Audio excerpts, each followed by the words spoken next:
Welcome back to Hapesy Games, and guys, if you've been following this channel for a while, you know I love finding and covering obscure games or lesser known games, and hopefully my subscribers pick up on something new or something they haven't tried before.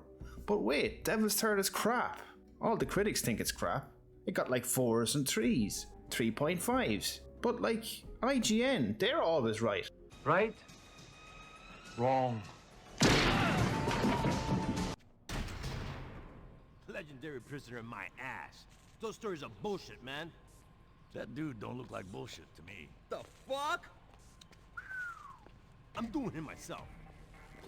Now you might ask, what the fuck is Devil's Third? Well, it's an actual hybrid of first person and third person combat, and also third person shooting. Now this game was actually created by former Tecmo staff. So Tecmo staff are primarily known for games such as Dead or Alive or Ninja Gaiden. So this game had industry pedigree when it came to melee combat in particular.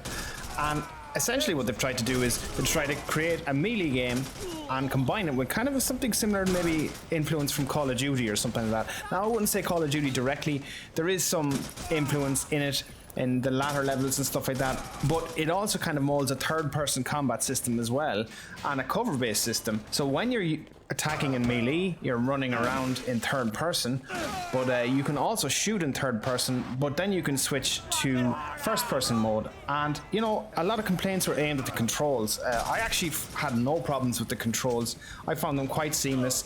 Now the only little janky thing about the controls was just maybe sometimes the auto aiming mechanic was a little bit loose, so aiming down the sights can be a little bit tricky to get the hang of, but once you do, it's fine. I think the most fun aspect of this game is the melee combat by far. It is just so satisfying, picking up an axe and absolutely decimating people. And you know, you get into a flow of the combat. As I said, it's a mix between shooting and melee. And once you start getting the hang of the controls, it becomes really enjoyable. And you know, bags of fun again, fun games, not to be taken too seriously.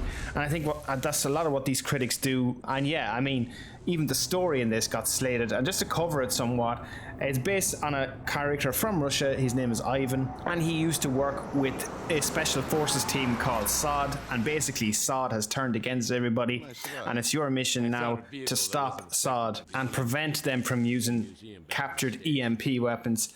And a lot of these ex-teammates, let's call them, bring their own interesting boss fights and interesting stories and background. And you know what? I like the story. It's a bit of fun and it's tongue-in-cheek. And again, I repeat, not to be taken too seriously. And I actually like the character Ivan. That's the other thing. Ivan got slated. This primary character or lead character got absolutely slated as well. So another thing that got slated in this game was its visual style. Again, I see nothing wrong with the graphics. People were saying, oh, it looks like a PS2 game. This is the usual kind of response that you get. Like, it doesn't. Like, it looks decent. It runs decent. Now, there is some minor frame hiccups, particularly when the scenes get really busy. But overall, you know, I captured this at 1080p on my capture card. And as you can see, runs quite stable. Controls pretty well. Again, complaints were that the controls weren't good. I'm playing it here with the WiiU gamepad, and yeah, there's a lot going on the screen here, and pretty solid performance. And I do like the color palette that they use here. You know, it's bright, it's colorful, it's not dull, drab and grey, so you know, they can't really throw that kind of criticism at it either. And as you can see, the gameplay is actually quite varied. As I mentioned, takes direct influence from Call of Duty, and at the same time, third-person shooters that you may know and love, cover-based shooters, and as I said, combining all of that with the melee combat just makes for such a fun experience. Variety, too, is a spice of life in this one. They've even got some traversal aspects, too, and they add another layer of variety to the gameplay. The other thing as well is there's a kind of boss fights at pretty much the end of each level, and each of these boss scenarios has a different attack pattern. This is the very first boss that you meet in the prison scene. He was kind of pretty basic, but I don't want to spoil anything for anybody to show everybody the latter bosses because they're much more fun. But even still, it was quite thrilling, quite enjoyable. This game is worth your time, but a word of warning here. It can be quite expensive to pick up. Now, I don't believe the PAL version isn't too bad. I think maybe 20 or 30 pounds, maybe 40 euros Irish price. And in the US, I think it's quite considerable.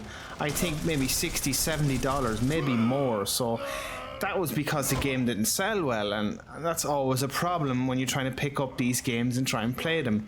You know, there's always emulation. That's another option too. But if you want to play on original hardware, and especially if you're in the US, be prepared to pay a price for it. So yeah, keep an eye out. If you do see some copy somewhere, scoop it up real quick if you can get it on the cheap. But guys, that's it for today's video.